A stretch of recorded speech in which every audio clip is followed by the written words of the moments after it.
পশ্চিমবঙ্গের ঐতিহাসিক মন্দিরগুলির মধ্যে বাঁশবেড়িয়ার হংসেশ্বরী কালীমার মন্দির অন্যতম। এই মন্দিরের অভিনব গঠনশৈলী আজও মুগ্ধ করে দর্শনার্থীদের। 1799 সালে রাজা নৃসিংহদেব রায় হংসেশ্বরী মন্দির নির্মাণ করা শুরু করেন, কিন্তু এই মন্দির নির্মাণের মধ্যেই তার মৃত্যু হয়।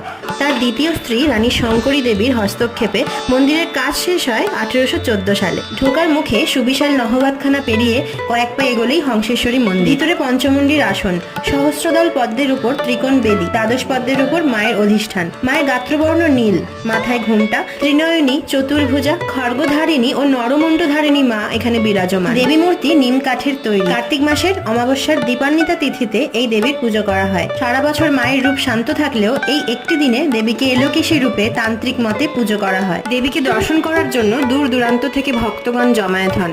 দেবী হংসেশ্বরীর চরণে শতকোটি প্রণাম জানাই। সকলকে সুস্থ রেখো, ভালো রেখো মা।